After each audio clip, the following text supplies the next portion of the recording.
नमस्कार सांगमाने जय Jagannath welcome to my another new blog. तो एठी आमे बाहरेलु ओडिशा जेमति कि मु आपन को प्रीवियस ब्लॉग रे कहतली कि आमे आउ 2 डेज रे ओडिशा जाउछु दैट भी बहुत दिन पई नहे जम्मर गोटे वीक पई कि माने पुणी सेही संडे आरो नेक्स्ट संडे रे भी पळे आसीबो। तो एठी हस्बैंड कहउचंदी चलो बस के टीवी देखिबा म कहला अच्छा ठीक अछि त आमे जान नथु त टीवी रे कोन आसीबो तो लगे देला बेलकु तांकर ही चैनल तो धड़क से बंद कर दिली कि हम देखि बुझी परिबो न तापर एमति टिके बस रे देखि देखि जाउतलु व्यू कोन देखियो राती तो बंतरे हे जितला कना जेतु नाइट बस थिला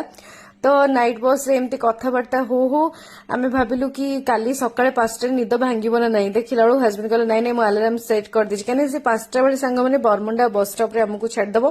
तेना करी तो अलर्ट तो रहिबा कथा नले सोई कि आउ कोड पड़ी जइथबो तो सेति पई कि आमे टिके अलर्ट रहिलु जेतु जिंस भी अछि माने लगेज भी थिला तो एठी फाइनली पहुंची गला परे मु काहा को किछि न कहि कि पहाड़ को आसी मिठा टिके निजे खाई घर पे टिके मिठा पार्सल करनेली कहीं ना केते दिन रु सांग माने मु मिठा खाई नथिली एमती गरम गरम रसगोला पहाड़र मिठा कथा कोन कहबे से तो वर्ल्ड फेमस समस्त जानछंती। तो ये मिठा टी खातिर हस्बैंड कहले कि नहीं तुम गोटे काम कर ये मिठार वीडियो बनाओ मुझे से मोर सांग मान वाइजाक देखी से मैंने भावती ही नहीं आम गरम रसगोला खाऊ बोली मुझे यहाँ कि कथा जे आम छेनापोड़ा मिठा आम तो पूरा फेमस वर्ल्ड रे